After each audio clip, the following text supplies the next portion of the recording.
Quiero hacerles un sumario de esta reunión del G20 que tuvo lugar en Seúl, esta cumbre de líderes que constó de varias sesiones, como pudieron ustedes constatar. Brevemente les comento cuál ha sido el contenido y la importancia de cada una de ellas. Primero, el tema que más ha llamado quizá la atención en la opinión pública internacional es el aspecto macroeconómico. En esta sesión se abordaron los temas de coordinación de las políticas macroeconómicas que permiten consolidar o que deben permitir consolidar la recuperación de la economía global y establecer las bases para un crecimiento fuerte, sostenible y balanceado en el mediano plazo, que fue el motivo principal y dio nombre a esta cumbre de Seúl. De especial atención mereció el tema de los desequilibrios que existen entre diversos mercados,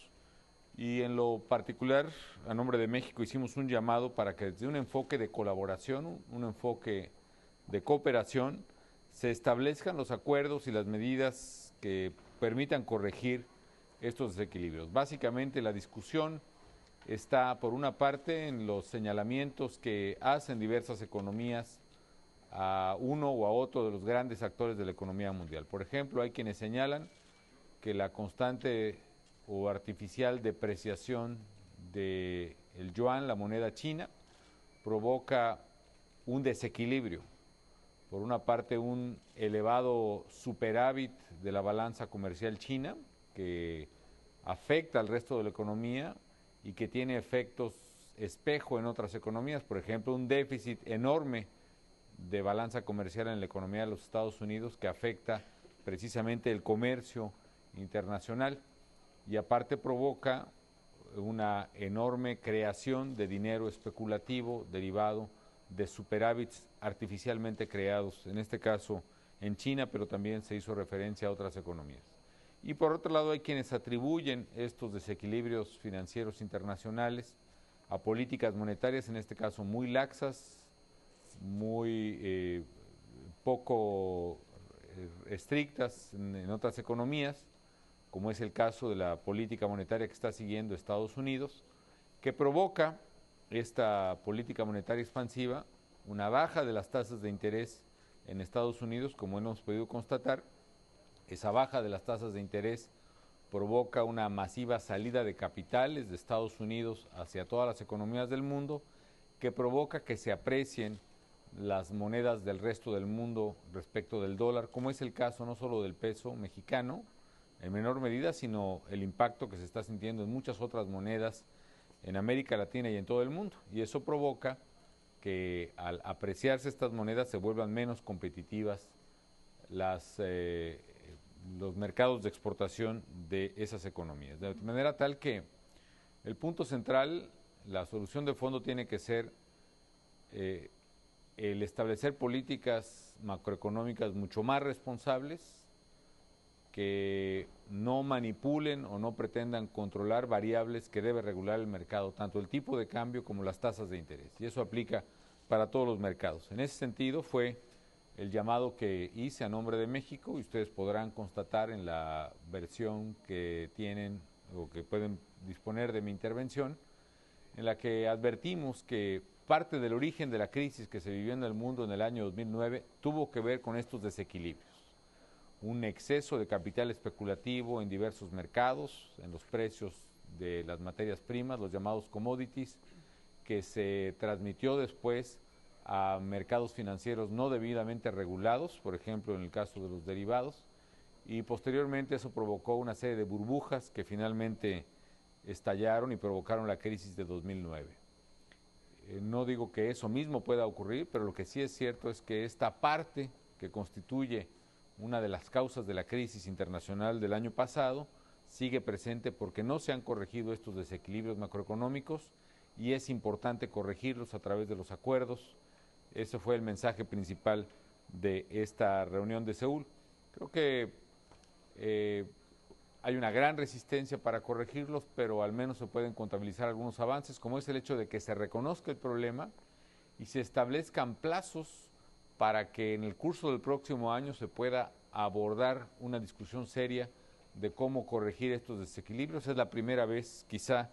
que se reconocen formalmente, por lo menos a este nivel, por todos los actores, y de ahí la importancia de la declaración. La segunda sesión fue una reforma a los organismos financieros internacionales. Se comentó que la reforma acordada por el Fondo Monetario Internacional ha sido exitosa,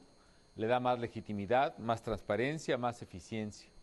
Más legitimidad porque permite a países emergentes, como México incluso, tener mayor participación en los órganos de gobierno del Fondo Monetario Internacional, permite la inclusión de otros miembros que antes no estaban considerados, y más eficientes porque multiplica la posibilidad del Fondo Monetario Internacional de auxiliar a diversos países en circunstancias complejas. De hecho, México fue el primer país que utilizó los mecanismos adicionales nuevos del Fondo Monetario justo en medio de la crisis del año pasado, y eso le dio una enorme certidumbre al país. Tal vez ustedes recuerden que incluso en la reunión de Londres apenas se anunció que México apenas se habían aprobado estos mecanismos y se anunció que México había recurrido al Fondo Monetario en uso de los nuevos mecanismos, se generó una gran estabilidad económica en cuanto al peso mexicano respecto del dólar en el año pasado, y de ahí se empezó a revertir los efectos de incertidumbre de la crisis. Se comentó que seguiremos trabajando en establecer redes de protección financiera más amplias para evitar precisamente que la existencia de crisis recurrentes como esta, o de crisis económicas como esta, se volvieran recurrentes. Hubo una sesión más sobre desarrollo y básicamente la sesión se abocó a describir todos los esfuerzos que los países integrantes del G20 estamos realizando para impulsar diversos proyectos de desarrollo humano integral, sea al interior de nuestras economías, sea en ayuda a países mucho menos desarrollados, que fue fundamentalmente el caso de África, que más ocupó la atención en la discusión de este tema de desarrollo, y donde se expusieron diversos programas y compromisos de los países de G20 al respecto. La sesión de la comida del día de hoy se abocó a dos temas. Uno es la parálisis que se observa en la discusión de los temas de comercio internacional y concretamente la falta de avances en la ronda de Doha, donde sucintamente se insistió en que se diera un paso adicional y se estableció el próximo año como el definitorio de la ronda de Doha. Y el otro tema fue el que abordamos nosotros, que fue precisamente el desarrollo sustentable, el desarrollo verde, como también se suele llamar, y un reporte de cuál es la situación que se observa hacia la cumbre de Cancún, que tendrá lugar este mes de noviembre y el próximo en diciembre en México. Finalmente, y voy a abordar un poco más este tema más adelante. Finalmente, la última sesión se orientó hacia la regulación financiera y además otros temas adicionales que fueron propuestos sobre energía y lucha contra la corrupción. En ese sentido, se revisaron todos los avances que se han realizado en materia de las reformas para una mejor regulación y supervisión de los sistemas financieros. Es una reforma que busca que los sistemas financieros eviten los riesgos sistémicos que provocaron la caída de las bolsas y de los mercados financieros y la quiebra de varias instituciones financieras muy grandes en la crisis del año pasado. Se han establecido criterios tanto en el llamado Basilea III como en el G20, que son mucho más estrictos. Cabe aclarar que las instituciones financieras mexicanas, particularmente los bancos, ya cumplen incluso con estos criterios mucho más estrictos establecidos por Basilea III y por el G20. En la agenda del grupo de los 20 el próximo año va a ser muy importante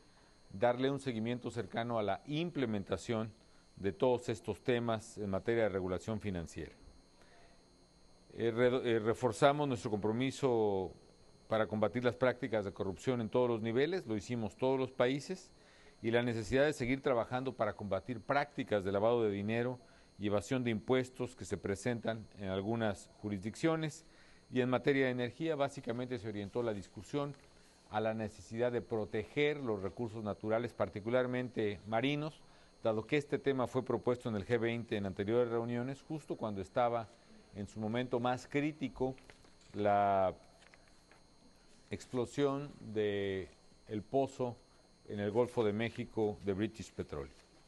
Ya concretamente en el tema de cambio climático, uno de los temas centrales fue precisamente este, y la intervención que tuve en la comida fue describiendo en cuál es el estado de las negociaciones que observa la Conferencia de las Partes número 16 que tendrá lugar en México. El mensaje principal fue que a partir de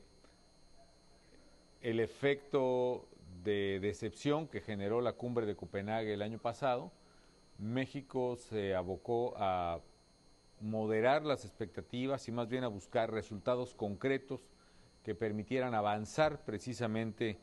en lograr pasos nuevos, adicionales, en la dirección correcta. El mensaje fue que como resultado de un largo proceso de consultas y negociación a lo largo del año, estamos en posibilidad de adoptar en Cancún un paquete amplio de decisiones que permita crear los instrumentos para generar acciones que combatan el cambio climático, no solo en los países desarrollados, sino en los países en desarrollo. Si bien es cierto que la construcción de un nuevo tratado que aborde el llamado protocolo de post-Kioto o el periodo posterior al protocolo de Kioto, que vence en 2012, va a ser muy difícil que se pueda concretar en Cancún. No es esa la idea de esta reunión, no es específicamente lo que está en las prioridades de los países hasta ahora. Aunque ello no pueda ser alcanzado, sí es posible alcanzar, y de hecho alcanzaremos, estoy seguro, una serie de acuerdos muy importantes, algunos de ellos inéditos en la lucha contra el cambio climático. El régimen de cambio climático establece, por ejemplo, que los países desarrollados deben adoptar metas ambiciosas de mitigación de emisiones de gases de efecto invernadero y que deben apoyar con financiamiento y tecnología las acciones de los países en desarrollo en este ámbito. Está el compromiso de otorgar cooperación, que hasta ahora no se había traducido en acciones concretas, pero estamos por primera vez en posibilidad de adoptar medidas de acción inmediata en todas las áreas del Plan de Acción de Bali, que se estableció en 2007. Entre estas acciones inmediatas que deben abocarse a lo siguiente es establecer una meta de estabilización de la temperatura por debajo de los 2 grados centígrados, que estaría sujeta a revisión en función de lo que la ciencia pueda ir determinando e investigando al respecto, y que las metas que establezcan los países puedan verificarse conforme al principio de responsabilidades comunes pero diferenciadas. Una segunda acción muy importante será la creación del Fondo Verde propuesto por México y que reafirma el ofrecimiento de los países desarrollados de movilizar conjuntamente hasta 100,000 millones de dólares anuales hacia el año 2020 y ha terminado ya sus trabajos el Comité Técnico de Financiamiento que copresidieron el primer ministro de Noruega y el primer ministro de Etiopía, y lo que van a hacer básicamente es presentar un grupo de acciones que pueden tomar los países para poder llegar a esa meta. Adicionalmente, está asegurándose el desembolso de los recursos del llamado arranque rápido por 30,000 millones de dólares entre 2010 y el 2012, en condiciones de transparencia que aseguren la confianza de los países donantes y que siguen discutiéndose, pero creo que alcanzaremos también en la reunión de Cancún. También se van a crear los marcos institucionales que permitan apoyar a los países en desarrollo, especialmente a los más vulnerables, en materia de adaptación. En lo que es en diversas materias, como la adaptación, la transferencia de tecnología, el fomento de capacidades. En estas materias ya se han ido cerrando poco a poco acuerdos importantes que van a formar parte de la resolución final de la COP16. En síntesis, las acciones en las cuales ya se ha avanzado, insisto, adaptación, transferencia de tecnología, creación del Fondo Verde, financiamiento de corto plazo, financiamiento de largo plazo y sobre todo los mecanismos llamados de red, es decir, de reducción de emisiones por deforestación o degradación de suelos. En todas esas materias vamos a alcanzar acuerdos concretos en Cancún, quedando aún pendientes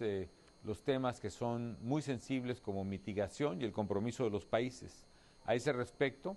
es muy probable que se ratifiquen los compromisos que se han ido abordando a lo largo de este año después de la reunión de Copenhague, y eso va a constituir también un gran avance.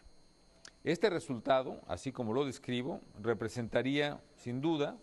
un hito en la historia de las negociaciones de cambio climático, un paso esencial hacia metas ambiciosas y quizá el inicio de un nuevo proceso de mucho mayor colaboración y acción real hacia esos temas. Los líderes que participaron en la cumbre manifestaron un gran respaldo a México en este esfuerzo, expresaron su reconocimiento por el trabajo incluyente y por la negociación que se ha tenido con todos los participantes en la COP16, y reiteramos que México no escatimaría ningún esfuerzo para conseguir resultados a la altura del reto que representa el cambio climático. Asumimos pues como anfitriones México su plena responsabilidad como actor global y refrendamos el compromiso con el multilateralismo y las Naciones Unidas. Mañana o en el curso de esta gira en Japón, en la reunión de la PEC, pues vamos también a seguirles dando avances de estas negociaciones y seguramente abordaremos más en específico algunos temas. Es básicamente los contenidos de esta reunión del G20. Ustedes pueden tener acceso a algunas de las intervenciones que tuve. También les recomiendo ver la declaración final del G20, que fue motivo de una enorme discusión entre los negociadores, pero que finalmente expresa más o menos de manera precisa los resultados de esta reunión.